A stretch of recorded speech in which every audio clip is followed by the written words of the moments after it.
Today, I'm Marcel Romanes. We're broadcasting live in Guam and in Saipan. Thanks for tuning in to PNC's News Now. And I'm Clint Rigel. Topping your news tonight, both Guam and Navy firefighters battled a major blaze in and around the Naval Magazine this afternoon. According to Naval Base Guam Commanding Officer Captain Andy Anderson, at about 1:30 this afternoon, they received a call about a grass fire near the Naval Magazine. When they responded, they found that the fire was raging both on and off base. Captain Anderson says they don't have an accurate estimate of the size of the fire, but he's guessing it could have been as big as 400 acres. The Naval Base Fire Department and Guam Fire Department were able to get the blaze under control and away from some houses in Santa Rita. The blaze did encroach upon several houses, but the response was superb. So both fire departments have pushed that blaze away from the homes, and now it's primarily in the hills, back in the Nimitz Hill Valley here. Earlier this week, the National Weather Service issued a fire watch that is scheduled to last until this Friday. These watches, however, can be extended depending on weather conditions.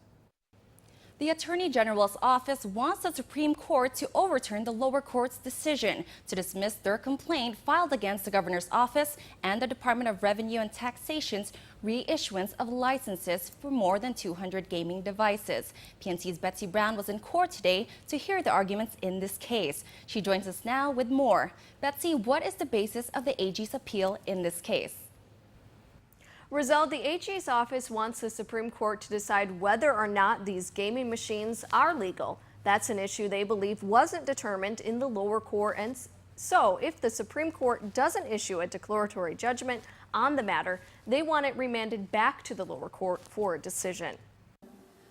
We are going to ask the court to reverse the decision of the court below and to remand this for proceedings on the merits and, if possible, to exercise its discretion to decide issues of law. Assistant Attorney General Marianne Wolashuk today asked the Supreme Court to issue a decision on whether or not gaming devices are legal under the regulations the Department of Revenue and Taxation issued them by, or to at least remand the issue back to the lower court for a decision.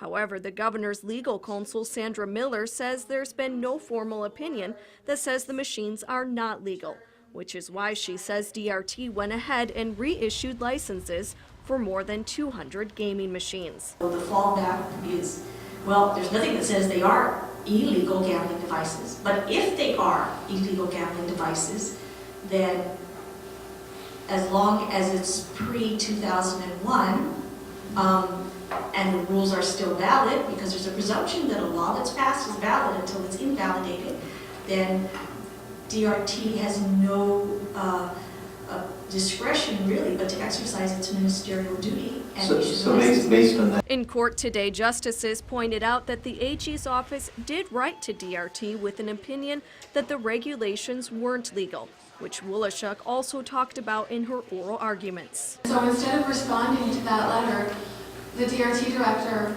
issued the licenses. So the DRT director showed us what he thought in response. He didn't have to write it, put it in writing, because he told us by his actions.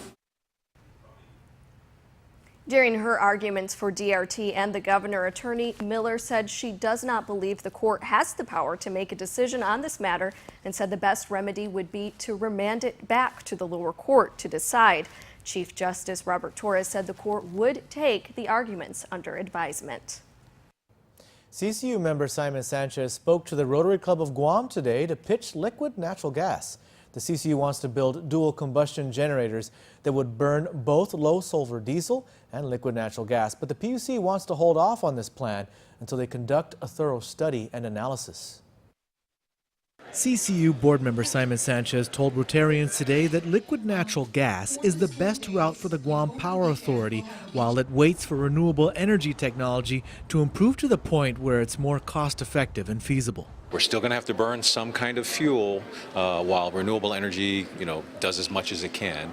What fuel should that be? And, we're debating this movement to liquid natural gas. And ultimately, we're driven by the fact that U.S. EPA rules and regulations are forcing us to make changes in the way we generate energy. U.S. EPA is requiring that GPA come into compliance with the Clean Air Act. Right now, GPA power plants are releasing too many harmful chemicals into the air. One way to fix this is to install scrubbers on their power plants to clean the air they emit. And they're going to require almost $500 million in scrubbers to clean the emissions. Well, $500 million is a lot of money, and the scrubbers are going to last longer than the generators that are already 45 years old. The other option is to burn cleaner fuel, and the CCU says the only way to do this is to buy new generators. The CCU wants to buy what's called combined cycle generators, which can burn low sulfur diesel and liquid natural gas, which are both cleaner than the fuel they burn now. The CCU has come up with a plan to build power plants at the Harmon Cliffline area near the Northern Wastewater Treatment Plant, but the PUC has put this idea on hold pending a thorough review. The PUC has said they are concerned about the cost of building these new power plants. At the end of the day, when the PUC consultants finish their analysis, we'd be very surprised if they say, keep the 45-year-old generators online that burn 30% more fuel. We'd be very surprised, and we'd want to question that. Sanchez says the PUC wants to take 6 to 8 months, but the U.S. EPA wants an answer in the next 4 to 5 months. If the PUC approves the CCU's plans to build these new power plants, Sanchez says they want to close Cabras 1 and 2 and build the new plants by 2019 or 2020 at the latest. Governor Eddie Calvo told federal officials at the annual Interagency Group on Insular Affairs meeting in the nation's capital the lack of adequate compact aid to Guam has had tragic results, and the government needs to take a new approach. PNC's Washington correspondent Matt Kay reports. Governor Calvo says the tragedy of inadequate compact aid hit home pretty hard a few weeks ago. A couple of weeks ago, a lifeless body was found just across the street from the governor's complex. And obviously, everyone goes in alarm, especially security.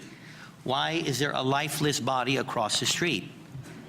As it turns out, further investigation, that lifeless body was an individual, an immigrant, who died of natural causes. While using a water fountain and lavatory at an adjacent car dealership. Not something that Calvo says would have happened in Guam 20 years ago. Compact residents are up 340% in Guam since '93, from just over 5,000 to some 18,000 now. But compact costs last year hit $144 million, and Guam got just $14 million in federal compact aid.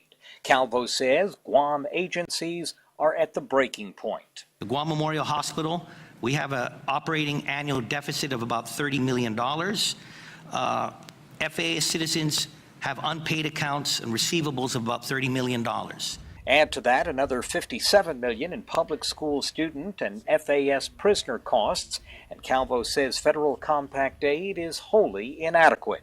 Calvo says Washington needs to work with the FAS to boost education, training, and health in those islands, and needs a fresh approach to compact funding, starting with offsets to Obamacare. Though we're exempted, it doesn't exempt us from Medicaid.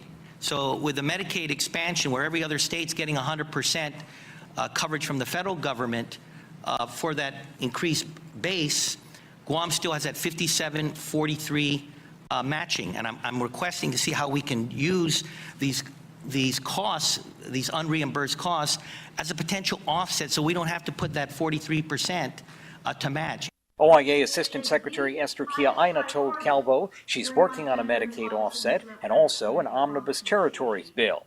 But she concedes compact aid, especially discretionary compact aid, is not enough. It's a fraction of the $30 million in mandatory aid, and the administration proposes to cut it by about half in 2016.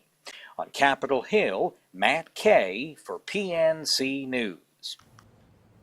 After almost 2 years, the long-stalled procurement of security equipment for the island's public schools is out now and ready for interested bidders. Department of Education Superintendent John Fernandez says the General Services Agency, which handles the procurement, put the invitation for bid out this week. Fernandez says the invitation will be open on March the 12th. $800,000 was appropriated for school security equipment under the Secure Our Schools Act, which was signed into law in April of 2013. That law required that GSA award a contract no later than 60 days after a security study was submitted by DOE. That study was turned in on May 31st of 2013.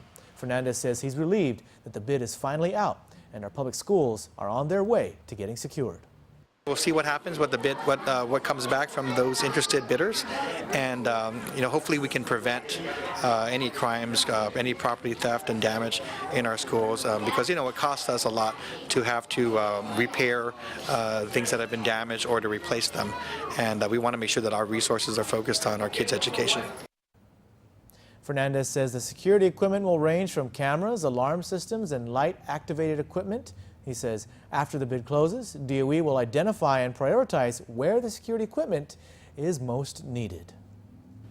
All right, let's find out what's coming up in sports with Blake Watson and his beautiful guests. Hafaday, Guam, I'm Blake Watson, and stay tuned for more.